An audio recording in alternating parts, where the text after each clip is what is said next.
પ્રધાનમંત્રી નરેન્દ્ર મોદીએ મેરઠમાં 82 કિલોમીટર લાંબો દિલ્હી મેરઠ નમો ભારત કોરિડોર દેશને કર્યો સમર્પિત. મેરઠમાં હવે એક જ ટ્રેક પર દોડશે નમો ભારત અને મેટ્રો રેલ. મેરઠથી દિલ્હીની સફર થશે માત્ર 55 મિનિટમાં. કહ્યું, આધુનિક ટ્રેનથી મેરઠના વિકાસને મળશે ગતિ. મેરઠમાં વિપક્ષ પર પીએમ મોદીએ કર્યા આકરા પ્રહારો. ઇન્ડિયા એઆઈ ઇમ્પેક્ટ સમિટમાં શર્ટલેસ પ્રદર્શન પર સાધ્યું નિશાન. કહ્યું, કોંગ્રેસે આ વૈશ્વિક કાર્યક્રમને તેના ગંદા અને નગ્ન રાજકારણનો બનાવ્યો અખાડો.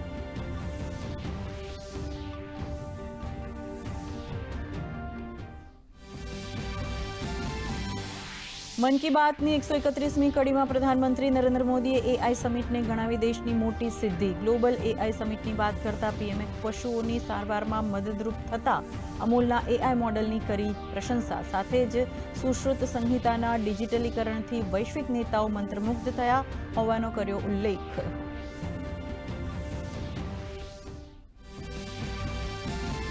પ્રધાનમંત્રી મોદીએ દેશમાં વધતા ડિજિટલ એરેસ્ટ અને ફાઇનાન્શિયલ ફ્રોડ માટે સતર્ક રહેવાની આપી સલાહ. કહ્યું કે કેવાયસી અને રી કેવાયસી અધિકૃત બેંક શાખા કે એપ દ્વારા કરવા અને ઓટીપી કે આધાર નંબર કોઈ સાથે શેર ન કરી આત્મનિર્ભર ભારતના મજબૂત નાગરિક બનવા કરી અપીલ.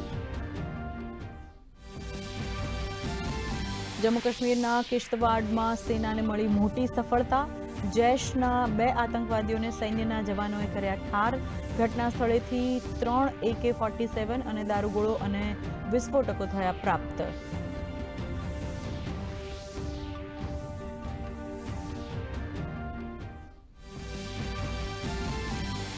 મુખ્યમંત્રી ભૂપેન્દ્ર પટેલ સુરતમાં સુરેશ્વરજી મહારાજના ગચ્છાધિપતિ પદ પ્રદાન સમારોહમાં થયા સહભાગી. સીએમએ સુરેશ્વરજી મહારાજના કાર્યોને પ્રેરણાદાયી ગણાવી સમાજ પ્રત્યેના તેમના યોગદાનની કરી સરાહના. કેન્દ્રીય મંત્રી સી આર પાટીલ અને નાયબ મુખ્યમંત્રી હર્ષ સંઘવી રહ્યા ઉપસ્થિત. સુરતમાં જ્ઞાન અને સ્વાદનો સંગમ. મુખ્યમંત્રી ભૂપેન્દ્ર પટેલ અને કેન્દ્રીય જળશક્તિ મંત્રી સી આર પાટીલે પુસ્તક મેળાનું કર્યું ઉદ્ઘાટન. સાથે જ ફૂડ ફેસ્ટિવલ 2026ને પણ મૂક્યો ખુલ્લો. મુખ્યમંત્રીએ સ્ટોલ પર જઈ કારીગરો અને પ્રકાશનોને કર્યા પ્રોત્સાહિત. અને T20 ક્રિકેટ વર્લ્ડ કપમાં આજે સુપર 8 મુકાબલામાં અમદાવાદ ખાતે રમાઈ રહેલી મેચમાં ટોસ જીતીને દક્ષિણ આફ્રિકાએ લીધી બેટિંગ. 16 ઓવરમાં 5 વિકેટ નોંધાવ્યા અને 152 રન. તો શ્રીલંકા ઇંગ્લેન્ડ વચ્ચેની મેચમાં ઇંગ્લેન્ડે શ્રીલંકાને 51 રને હરાવ્યું.